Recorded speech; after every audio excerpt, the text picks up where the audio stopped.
Hey, what's going on, everybody? It's Monday. That's right. Happy Monday to you. What were you up to this past weekend? Did you have a good time? Did you enjoy your sports action as well? We had a good time right here with our family. We were able to hang out with friends on Saturday, and we were able to hang out with friends on Sunday. In fact, we had some friends over yesterday for that Bills Commanders game. So just a great time. We're fully entrenched in the fall. Love fall. Every season has their good things about it. I like fall. Fall's a good little time. So let me know in that comment section what you were up to this past weekend. Again, hope you guys had a great time. Let's go ahead and kick off the show by recapping NFL Week 3. And let's start off with the Buffalo Bills domination there of the Commanders. God damn, you love to see that right there. Thought the Commanders were going to go ahead and be shut out in that game, but they ended up getting a late field goal on that one, so the Bills did not get the shutout. But just absolutely utter dominance by that defense.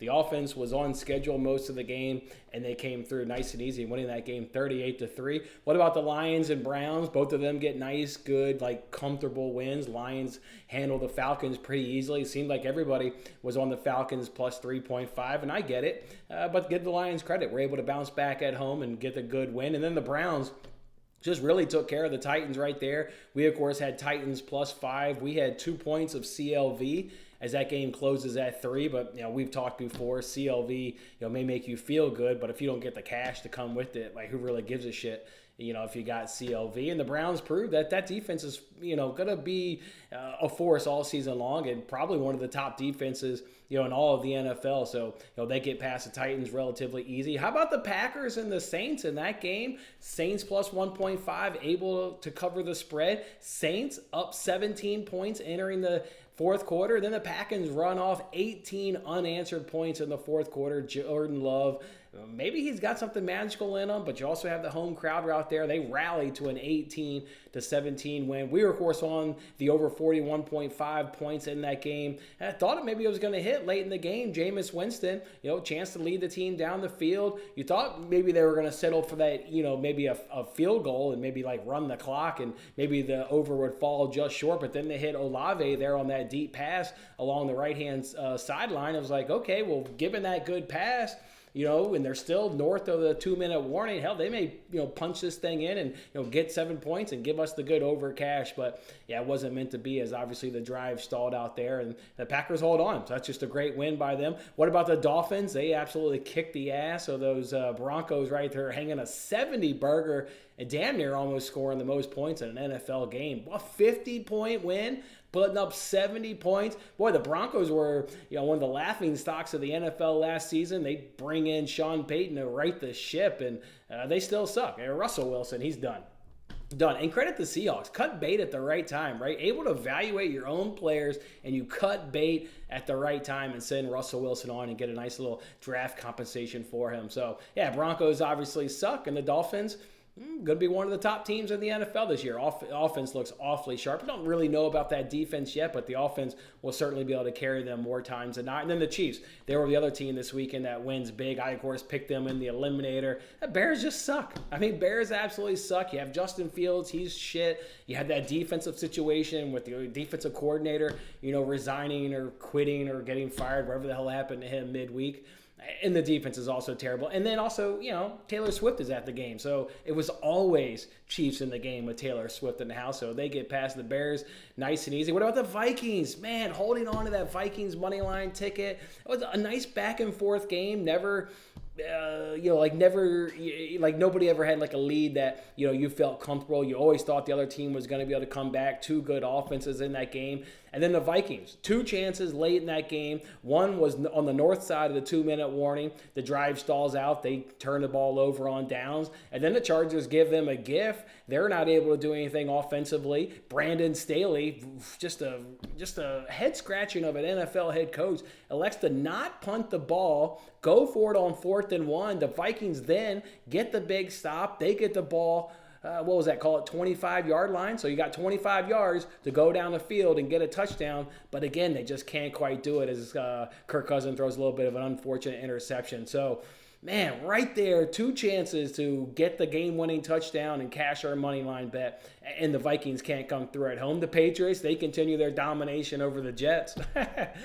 Oh, boy, they keep, 16 straight wins, I believe it is, over the Jets. I just feel bad. Lee, if you're out there and Corey, if you're out there, I feel bad for Jets fans. Gonna have a promising year, have a year in which you're going to be fighting for the playoffs throughout the whole season, and they decide to not pick up a veteran quarterback and continue to ride out Zach Wilson. He's terrible. He's terrible, and you could see it in that fourth quarter. The team is already turning on Zach Wilson. Doesn't matter what they say in a press conference setting. Their actions on the sideline speak louder than any words that they may do in a press conference situation. So the team is already turning their back. Everybody knows Zach Wilson is not the answer, but I kind of agree with Robert Salah. Like, you're going to go pick up maybe somebody off the street. They don't know the offensive system. But you would like to think they're going to be better than what Zach Wilson can do. That guy's terrible. That guy's absolutely terrible. Just can't move the ball down the field. So, the Patriots continue rolling past the Jets. Then you've got the Texans. They beat the Jaguars 31-17. Certainly a surprise by me. Now, I got the Jaguars on the money line parlay, and the Texans get it done. Special teams contributing, good defense. Texans getting it done up against the Jaguars. You love to see that right there. Colts get past the Ravens in overtime. Justin Tucker, chance to win the game there in regulation. We all see the kick. You thought, hell, that one's going through, and then it falls just short. A 61-yard field goal fell a couple yards short, and then back and forth in overtime. Just a good, exciting game. Two defenses that, just willing their team to win, wanting to get the victory, and it's the Colts that are able to kick the game-winning field goal in extra time. So nice win by their Colts. On the road, up against Lamar Jackson, big dog. You are the Colts, touchdown plus dog. Going into Baltimore, that's a damn good win right there. What about the Cardinals? That's the biggest upset of the week. The Cardinals at home against the Cowboys, 12.5-point underdog, and they never trailed in that game. Raced out to a 3-0 lead and just held that lead all game long. Just a really nice performance there by the Cowboys. Cowboys obviously couldn't quite get it going offensively, but then you always have to credit, the defense and what they're doing. So just a good win by the Cardinals. A win by the Cardinals, and which I really love, and we'll get to it a little bit later on, and why I really love that win there by the Cardinals. What about the Seahawks? Just get it done. Just getting it done. Nice bounce back win at home. The question from that game is, though, with our future bet with Bryce Young, do you think Andy Dalton did enough to maybe keep Bryce Young on the sideline? Probably not. They'll probably go back to the rookie and want to give him experience. But Andy Dalton played a good game. Over 300 yards passing, no interceptions. I thought Andy Dalton, looked like the better option. If they're going to be fair to that team and who gives us the better chance to win ball games, it's going to be Andy Dalton over Bryce Young all day long. But they likely do go back to Bryce Young. I'm not sure if he'll be recovered by next game, but at least from our future bet, we got obviously a little help right there. So good game there by the Seahawks and the Steelers D. In primetime on Sunday Night Football, the defense shined, picked off Garoppolo 3 times. The offense did just enough, and the Steelers come away with a good victory. So obviously 2 games left. You got the Eagles and the Buccaneers tonight, and the Rams and the Bengals tonight on Monday Night Football. I don't remember there being 2 Monday Night Football games. Maybe that's a change. I don't know how long that's going to go on this NFL season, but I'm enjoying getting 2 football games every Monday night. All right, guys, how did NFL Week 3 treat you? Let me know down in that comment section. I mentioned I wanted to talk about that Cardinals win there for a second and why I had it a boost. Well, let's first throw up the NFL Eliminator contest, because everybody did make a selection on NFL Sunday. You can see the big pick there was the Chiefs. I've talked about that all week long, and I was on the Chiefs. I mean, really don't know. I mean, you can make a case for other picks. There's always cases for other picks, but that Bears is an absolute dumpster fire. Chiefs at home, they were never going to lose that game. 41-0 at some point. Yeah, Bears absolutely suck. So myself and 6 people came along for the ride, and we got a good victory. 49ers, we talked about that one. A couple people were able to pick up that win on Thursday Night Football. Then the Seahawks. That was a great pick, using the Seahawks at home against the Panthers. I thought that was a really nice pick by whichever person was able to use them. We did, of course, lose people. We lose people every single week. We lost a couple people to the Cowboys. I get it. 12.5-point favorites against the Cardinals. On the road, though, maybe there was a better option, but I hear you. I mean, the Cowboys are the better team. It just didn't quite work out yesterday. I do think that was a good pick. The Jaguars, another good pick. You're taking a home team. That's favored by a touchdown. So I hear you. I had them in a money line parlay, so I can't talk too much shit about that pick. I certainly thought the Jaguars going to get the win. So all right, after 3 weeks in the NFL Eliminator contest, you can see we're just down to 11 people. We've lost 2/3 of our people. 2/3 of our friends have gone down in the NFL Eliminator contest. Just a brutally hard contest. Hell, I've already looked ahead, and the reason why I like that Cardinals win against the Cowboys so much is they get the 49ers. And now the 49ers, not that they would look past a divisional opponent, but now they'll see, oh, wow, they beat the Cowboys. Like, they were favored by, double digits, and they were able to knock off the Cowboys. We better take this one serious. So, yeah, I've already locked in on the 49ers. 49ers at home against the Cardinals. That's my week 4 pick. I can't come off of the 49ers. Nope, give me the 49ers all day long. Let me know. Are you coming along with me on the 49ers? 11 of us left to try and win $250. Love that NFL Eliminator contest right there. All right, let's go ahead and make sure we recap last week, and then we'll get on into those great comments and hear how you guys enjoyed your weekend and how your betting weekend as well. We suffered a little bit of a setback last week. We won 7-13 and down 3.96 units. Still positive on the year just a little bit, just a little south of 7 units. Arbitrage, though, been a big boost here through college football and NFL. We talked about that. Just getting so many boosts from MGM, Caesars, and DraftKings and FanDuel. They're the 4 books that are clearly leading the way. You get a big boost there on MGM and Caesars not being limited, and then on FanDuel and DraftKings being limited to $10. You can make a couple bucks on each one, but we'll gladly do that. All right, hey, even though we lost some money last week, still had some great, phenomenal wins. What about going 2-0 on our 2-unit plays? Of course, one of those was in the Champions League with Napoli on their team total. That one comes through for us in dramatic fashion as Napoli gets the late goal in that game. Then our other 2-unit play was in the Europa League, little 3-teamer team total parlay, Liverpool, Brighton, and West Ham, just backing the superior teams there in the Premier League. So felt good to go 2-0 on our most confident plays of the week. Team totals were kind of good to us a lot last week, of course, in the Champions League as well, hitting multiple team totals there in the Champions League. So love to see that right there. Hit a great plus money cash to kick off the Champions League this season. Milan and Newcastle under 2.5. You love a good plus money bet that comes through just sweat free. Loved all the CLV we had on that one. We gave it out at around plus 120, closed at minus 162, a 0-0 game. Love that plus sweat free. Arsenal, the North London derby there against Tottenham. Both teams are scoring over 2.5. An absolutely thrilling game. 2-2. If you haven't seen Son's goals, go look them up. Madison and Son, they remain a great partnership there and leading Tottenham. Nobody could walk away with the 3 points in that thrilling North London derby. Just an absolutely fantastic game. North London derbies, they just don't disappoint. You talk about teams in the top 6, and you can go look at stats, and they're generally under 2.5 games when you get teams in the top 6, but not the North London derby. Always seems to be fireworks in that one, and that one gave us a great cash. Chelsea versus Aston Villa under 2.5. Talked about on Between the Posts how that was a strong lean, and the public just kept doing us a big favor. That one just kept getting a bigger price. We eventually locked it in at plus 135, and that one gave it to us a nice, easy cash. Not quite as easy as Milan Newcastle because there was one goal, but I was never sweating in that one. And then Chelsea ends up picking up a red card, which you're holding on to an under, and a team gets a red card. Love that. They're likely not going to score, and their focus is just going to be setting it in and trying to get a result. That's what Chelsea did. They couldn't quite pick up a point as Villa gets a goal, but the under 2.5 cash is nice and easy, so a good plus 135 cash. And then Bills, my only NFL win of the weekend. Bills minus 6.5, no sweat winner. Love to see that. Now we've kind of turned it around there on the Bills games. Remember, we lost 1 unit there on Monday Night Football against the Jets. We went 2-0 the next day there against the Raiders, and then we picked up a win, obviously, yesterday. So 3-1 in betting Bills games, and that's no surprise. That's kind of what we were doing around here last year. So we'll look to continue that theme on what is likely the game of the week next week. Dolphins coming into town, taking on the Buffalo Bills. Going to be ready for that one. Going to be, I think everybody's kind of be looking forward to that one, not just Bills and Dolphins fans. So, all right, of course, we suffered some losses last week. Of course, if we're going to lose 4 units, not everything went all that great. What about in the first bet of the week? Forest versus Burnley, over 2.5.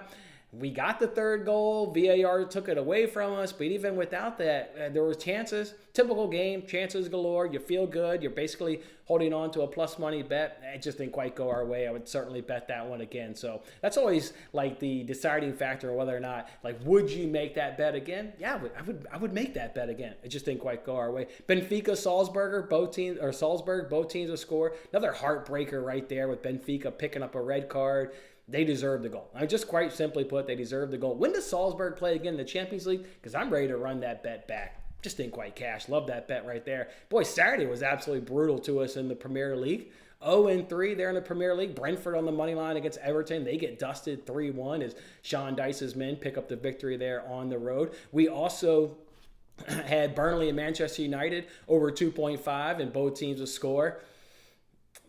Watch that entire game. I'll tell you what, Manchester United is lucky to get 3 points. If they don't have Bruno Fernandes, they don't get 3 points because their goal basically came out of nothing and needed a superstar player. And that was the difference in that game. Man United's got really good quality players, and Burnley, just come up from the championship, just doesn't have the same quality of players. But other than that one moment, that was about as even game as it gets. And if you want to sit there and say maybe Burnley was a touch better, okay, but that was a pretty even match. And quite frankly, I need my 2 hours back because I was not entertained watching that match. Neither team had great chances. United's still struggling. They pick up the 3 points, but that is still definitely a struggling team. Don't let that result fool you right there. And then Sunday, a couple money lines didn't go our way. Of course, the Vikings, just heartbreaking stuff. 2 chances late in that game to get a touchdown. So close, in the red zone, and just can't get it done on either trip. Jaguars, of course, get tripped up by the Texans, and the Ravens can't handle business in overtime against the Colts. So brutal stuff right there on the NFL Sunday right there. Got a arbitrage Bucks will take on in the next week or this week, and then, of course, a $10 free bet that we earned yesterday and not cashing that over between the Saints and the Packers. But, all right, let's go to that comment section, find out how your weekend was. Let me know how your bets were, of course, this week, and I want to hear all the winners that you guys had, whether it be college, whether it be NASCAR, NFL. Let me know. What about UFC? Did you pick up any wins right there? Let's hear it, boys. Let's go, Johnny. It's a new money-making week. That's what I'm hoping, man. That's what I'm hoping. Can Taylor Swift be a free Chiefs game? I tell you, I was texting a buddy. I said, are we hammering Travis Kelce's over? I didn't actually hammer the overs, but I did take him at that point to get it a touchdown. I figured that ball is going to find it. Mahomes wants to find Travis Kelce. Taylor Swift is in the house. You're right. Can Taylor Swift be at every game? Every game. That would be nice. Morning, Bill.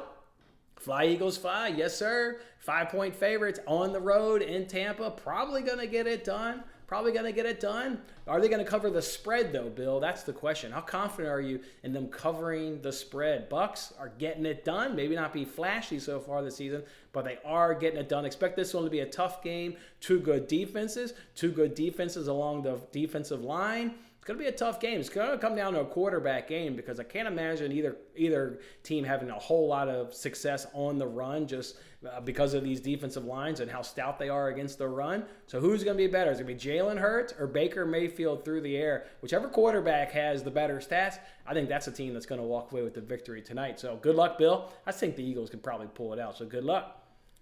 How about those Colorado football teams? Yeah, Buffalo, the Buffs, they got brought down to earth there against Oregon.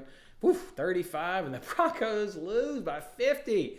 They letting the Dolphins hang a 70-burger on them. Holy hell. I mean, even the third-string backups for the Dolphins were still putting up points. Holy hell. Beatdown right there. Bengals are going to get back on track tonight. I guess. No confidence right there because you assume Burrow's going to play, but if he plays, I have no confidence he's going to make it through a whole game, especially now there and Donald bearing down on his ass every play. I hear you, Brian. Maybe they get back on track, but I'd rather have the Rams. I'd rather have the points. I'd rather have Matthew Stafford at this point over Joe Burrow just because with his health and stuff and the team sputtering, no real confidence on the offensive side of the ball. I think I'd rather have the Rams at the 2 points in that game right there. You hate the Broncos, so who cares? Love that. Love there. Yeah, I did see a lot of people on Oregon, though. Again, I don't bet college football, as you guys know, but I did see a lot of people giving out Oregon. I think the spread was 20 or 21. I saw a lot of people on the Oregon for that spread. So at least from what I saw, it didn't seem like it was too surprising, just based on the bets that were given out. But yeah, we'll see. You're taking a future on the Bengals to do what? Win the division? What? Be the AFC champs? Don't think it's going to happen. Yeah, that Dolphins game was crazy, Brian. That game was absolutely crazy. All right, Johnny, here comes our first play here for Monday Night Football. We got A.J. Brown to get 60-plus yards and Chris Godwin to get 40-plus yards at plus 125. Looks pretty good. Again, I would expect this to be a relatively pass-happy game with these defensive lines. Just two really stout defensive lines. It looks good there, Johnny. I like it. Must be talking about the Bengals. Yeah, They're digging themselves a hole, though. They're digging themselves, especially if they lose tonight to the Rams. We're in a real big hole. Just how good the Browns look. The Steelers' defense looks good. May do Higgins' first TD. Clemson product, first touchdown. I like it. Morning, Ross. Crazy weekend of football. Rough time. Rough time for the Broncos fans, to say the least. Man, I mean, you go from the worst head coach, Nathaniel Hackett, to Sean Payton, and you thought that would, at least help them. But goddamn, they didn't help them. It's just a bad team. And they need to move on from the quarterback, just like the Seahawks moved on from Wilson. The Red Rifle scared the shit. Oh, you were the one that took the Seahawks? Nice. Bill took the Seahawks in a lane. That's a great pick, Bill. It's a great pick, taking the Seahawks. The Red Rifle should scare you. Danny Dalton's a competent quarterback. He gives them a better chance than Bryce Young, but of course they'll definitely go back, to the rookie for sure. At least keep grooming him, making him better for next year. PointsBet has brought back the Power Hour free bets. You haven't seen that. I am promo banned on PointsBet. I think I told you guys, and I know Matt has mentioned how we both crushed their ass on the World Cup with the Alvarez to score 2+ goals future there. Matt and I won thousands of dollars off of that, and the moment they scored that as a winner, they don't let me. I can't get down money on props, and they don't let me do any promos. So you enjoy the happy hour. That's a hell of a promo they do every happy hour. They were doing it daily there for a while. Like the Jen says, they give you a free bet. I can't take advantage of it, but take their money, man. Take their money. You took the Rams money line for the DK up 10K. Yeah, I like that. Why wouldn't you, Ed? I like it. Great defense in the Rams, and I'm trusting Stafford over Burrow right now. And then again, I expect Burrow to play, but man, if he doesn't have that mobility, and Aaron Donald is able to push the pocket straight up the middle, I like the Rams. I take him in the Rams and the points. I like it. Puka, the excellent rookie here, 5.5 receptions. He's gone over. Yeah, he's gone over. I think he's now got. I think I saw he's got the best odds to win the offensive rookie of the year, doesn't he? If he doesn't, he's damn second. I think I saw DraftKings say he's now the favorite to win the offensive rookie of the year. Yeah, he's definitely Stafford's kind of always leaned on the tight end though. So that's not maybe all that surprising. So like it. That's a great play. Over 5.5. Are you getting it at good? It always comes down to me, price. What are you getting that at? Let's see. What are you getting it at? Oh, now it's at 6.5, so you're on a great play. I'm showing 6.5 at -110. I'm sure it's the same hit rate because, to your point, it's gone over by a mile. So nice, Johnny. You got a good number at 5.5. You beat the line right there. It's at 6.5, so love to see that right there. All right, fellas, let's throw this up on the screen here. Let's talk about those NFL dogs while we log in and go ahead and gladly bet the Rams tonight. And then I'll take the Buccaneers. I don't think they'll pull out the win, but I don't mind holding on to it. Boy, look what we did in week 1. We picked up some units. In week 2, we did lose a little bit of units, but you can already see with 2 games to go tonight and Monday Night Football, at worst, we'll be down to $2,085. So we'll pick up 2+ units. Already, this was a great week. Colts plus 320. Maybe you didn't have a lot of dogs come through, but you can look at those prices. We had some big dogs come through. Again, Colts at plus 320, Chargers at -105. Maybe it became plus money at some point, but you guys remember we locked it in on Friday. It was -105. Texans plus 325. Cardinals, obviously the big one right there, a plus 500. That was a monster cash for us. And Steelers, Sunday Night Football. Mike Tomlin is a dog. Man, he's always a great play. Tonight, we're going to go ahead and roll with the Buccaneers, it looks like, at plus 190, and the Rams at plus 130. I'm now showing the Rams at plus 3 points. Shit, I may have to give that out. Is it plus 3 everywhere? It was at plus 2.5 when I was looking earlier. No, now it's at plus 3 everywhere. Plus 3 everywhere. Plus 3 everywhere. I may have to go in for that. I may have to go. What's it? I'll buy the hook, actually. Well, how much does it cost to get to 3.5? I like the Rams. How much does it cost to get 3.5? -135? Fuck. God damn it. I think I'd rather have just -112 in the push. Although I got -112 right here. I like it. Anyways, all right, let's go ahead and buy these suckers real quick. $100 on the Buccaneers, $100 on the Rams, plus 130, plus 190. Guaranteed to win over 2 units this week, blindly betting the NFL dogs. See if they can't get us a little bit bigger right there. I did look at the stats. There's no real separation when you look at the stats, and some key stats of like yards per play, whether that's offense or defensive speaking, penalties, turnovers. It seems to be a pretty even matchup. So to get Rams plus 3, Let's go use our odds checker app. And of course, or not odds checker, odds trader. This is a great app to price shop.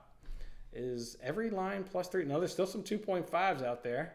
So not everybody's moved to 3 yet. 3 minus 110 at FanDuel. We'll probably add that while we're hanging out. I like the Rams tonight. I like them. I like them. I'll probably be adding that on this show. What are we betting though? I did see a couple more comments roll through. I put my order in for a brown paper bag to wear on Sunday. I hate that feeling, Tim. I did that for long enough after the Jim Kelly days before we settled on Josh Allen, rotating head coaches and quarterbacks out the door like crazy. Not a fun feeling, man. I'm sorry, man. Here's yours for the Rockies. Hey, how about those Cubs sweeping the Rockies? How about the Cubs sweeping the Rockies? Sorry that $50 free giveaway didn't come through. Obviously, didn't even have any legs because the first play over 8.5 in that Cubs-Rockies game was dead. So they never even had a chance, never even got a sweat. Cubs on Friday afternoon. I said that shit hits different. I don't know what it is, but Cubs on Friday afternoon at home, it hits different. They easily knock off those Rockies 6-0, and more importantly, they finish off the sweep yesterday. Tight race now in that NL wild card. Now the Cubs have to go play the Braves for a 3-game set. I am awfully nervous. I appreciate it. Oh, man, that's good stuff right there. That's good stuff. All right, so we've locked in our NFL dogs. We've shown what we've got right there. Let's, I got to go ahead. I'm just going to add Rams plus 3.5. And then actually this will be the DK sweat bet. I haven't used that DK where you get that one token for like a Thursday, Sunday. I'll use it right now. So this will be sweat free. If it loses, we'll get a $10 bet back. And of course, you don't get your whole unit back, but you can get $10 back. I'm adding Rams plus 3. Rams plus 3 is a bet. Locking it in right now. And then we'll talk about Cade Otton, why we like him so much. Minus 110. I'll use my token. I've got bonus available. My Monday night, no sweat bet. All right. Slap the unit. Rams plus 3. I'm on it. I like it. I don't even need to know if Burrow's playing or not. Don't even really give a shit. Don't give a shit. All right, Rams plus 3. We're in. What about Cade Otton right here? Why do we like this guy? This is the tight end there for the Buccaneers. Well, the Eagles, coming into this game, they're allowing the most catches per game to the tight end position at 8.5. They're allowing the most fantasy points per game to the tight end position. They're also allowing 1.5 TDs per game to the tight end position, which is the most. And they allow the second most yards to the tight end position at 85.5. Obviously, maybe Cade Otton's not a TJ Hawkinson. Maybe he's not a Hunter Henry or Mike Gesicki. But look at the guy. He's got the third most targets on the team. I also like that his targets doubled from week 1 to week 2. So got a little bit more incorporated in that offense, a little bit more chemistry. So third in targets, only getting more increase. If you look at the snap count share of the Buccaneers tight ends through the first 2 weeks, he's taken 97.1% of the snap share. So that gives me confidence that nobody's going to. All right. I believe I'm back, fellas. Let me know in the comment section if there's anybody hanging out. I don't know. The internet just took a dump. I don't know. No other explanation other than the internet taking a dump. Let me know if you're still there. Or maybe I need to start a new stream. If I get one comment that somebody says they're there, then we'll keep rolling. I got a couple baseball bets I need to go ahead and justify. I'm going to be on the Diamondbacks, and I'm going to be on the Astros today. So let me know.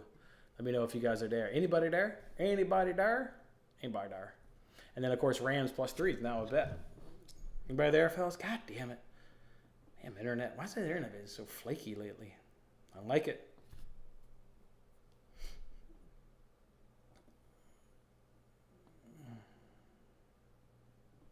Anybody there? Nobody's there? Shit. Good now. Oh, we're good. Okay, good. All right. Thank you, Ty. Thank you.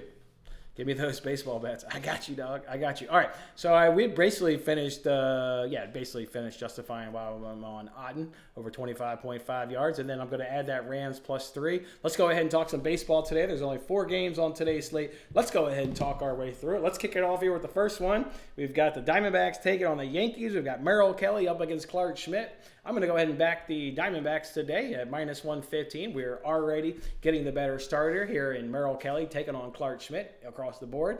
His numbers are better.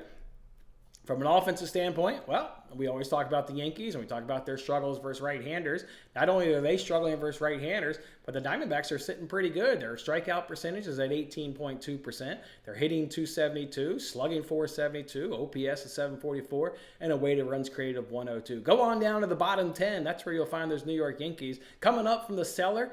They've been below the Mendoza line, it feels like, for a good little while. Their slugging numbers are inflated. Aaron Judge hits 3 home runs in a game. That is going to go ahead and bump their numbers up. But, still only hitting 237, slugging 415, which even, with the big day from Aaron Judge, they're still slugging less than those Diamondbacks. So I'll go ahead and take it. And, of course, they're striking out a ton at 27.4%. I like it when this becomes a bullpen game. This Arizona Diamondbacks bullpen is top 3 right now. They've got the second best opponent's batting average. They've got the number 2 whip. They've got the best ERA at 1.72. And they've got the 5th best FIP. So I'm going to have massive bullpen advantages. The Yankees are about middle of the pack there, a 5.32 ERA. Again, that's compared to 1.72 ERA there for the Arizona Diamondbacks. How about a 232 opponent's batting average for the Yankees? Give me 183 for the Arizona Diamondbacks. So I do it all better from the Arizona Diamondbacks. I hit better. I've got the better starter on the mound there, Merrill Kelly. And if it comes a bullpen game, I've got by far the better bullpen. So very easy to pull the trigger on the Arizona Diamondbacks and live with the result in that one. We have all the advantages in this game at minus 152 or minus 115. Very, very easy pull to go ahead and take right there. The next game is the Rangers and Angels, over under of 9. Rangers minus 185.